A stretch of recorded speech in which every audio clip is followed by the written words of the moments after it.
What's up, everybody? I'm Stan, and welcome to Detail Comics, where we go over comics in detail. This is iRate Reviews, the weekly review show where I go over a comic book, its story, its art, give you my impressions, and let you know whether it's something you should go back to the shop for or not. I'm going to be talking about Batman Annual #1. So Batman Annual, like a lot of other annuals, is a collection of comic book stories by different artists and different writers that are really meant to portray the overall scope of a character. So in this one, we have a pretty superstar lineup of artists and writers that are going to be telling stories over the course of this oversized issue. And to start off with, we're going to talk about Tom King and David Finch's work on the story of Ace the Bat-Hound. So this one opens up with the actual origin of how Ace came to be.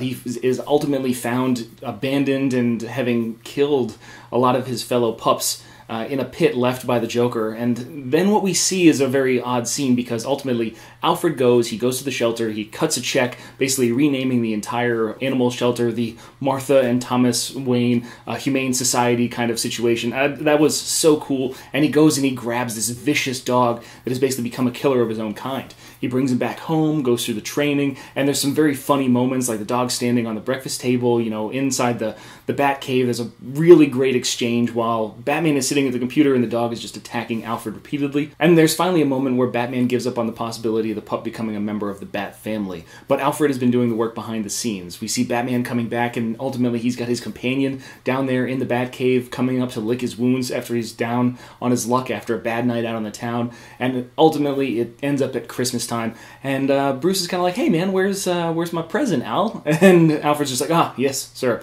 oversight." And I really love the return of snarky Alfred to this whole comic. We then hop over to Scott Snyder's story, which is really kind of a take on Batman #51, where it's a very quiet time in the city, at least for this particular moment. So he gets news from his new alert system that there is possibly a terrorist attack going down at Champion Square or something like that. I don't really remember the actual location, but it turns out that it's a group of acrobatics. Like these people are out there performing for the masses with no real care in the world about those kind of things, simply for the enjoyment of the folks. And he gets the opportunity to actually see this happen. He's checking with Alfred. It's just like, "Hey, is everything working?" It's like, "No, sir, this is just a respite." As they used to say, it's like, in these breaths of time in between battles, savor them, because the bombardment will inevitably return. So that was a really cool kind of story. We immediately jump after that into the not-so-silent night involving Harley Quinn. And this is a really kind of comedic romp by Paul Dini, who wrote a lot of the Batman animated series, like the actual cartoon show, and actually created Harley Quinn. So he's taking this character and that very classical look that she's got into the landscape of Gotham, but she's not like out there adventuring on her own. She is a passenger in the Batmobile, singing her Christmas carols all the way until he surprisingly takes her home. There's a lot of really redeeming and reclaiming shots that go on amongst the people of Gotham as they're kind of taking care of themselves during the course of this winter night.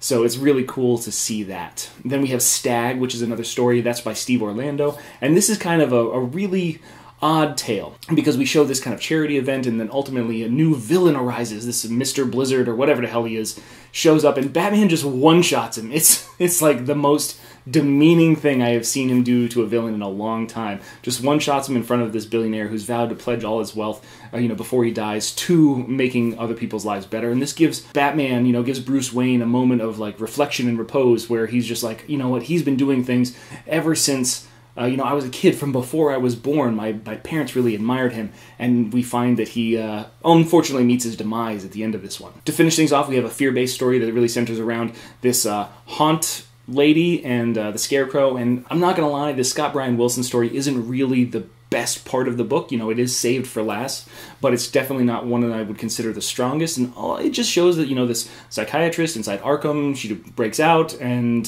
she's, partnered up with a Scarecrow, and Batman comes, and it's just a very simple, easy story, and I didn't really find it nearly as compelling as the other ones. But still, as an overall book, this is a really great journey into Batman's kind of like psyche, imagination, and experiences, and I really like that. As for the art, we have top-tier talent on that too. So we've got David Finch for the Tom King story, we've got Declan Shalvey for the Scott Snyder story, and a number of other different great artists, and they all lend their very unique voices to these particular takes on Batman. So I'm really, really excited about what these kind of potential offerings have for other annuals or other Batman books going into the future, because each of these creative teams could be a really strong kind of grouping for a particular Batman book, a Batman one-off, or another series. So I'm really excited to see where that kind of branches out as far as the talent pool goes, and definitely they know how to handle their Batman. So overall, if you haven't picked up Batman Annual Annual number 1. I would definitely recommend that you go get it. Go back to your comic book shop, give it a read, and enjoy yourself some Christmas-themed holiday Batman. So that's my review of Batman Annual number 1, but I want to know what you guys thought too, so hit me up in the comments down below and we can start that conversation.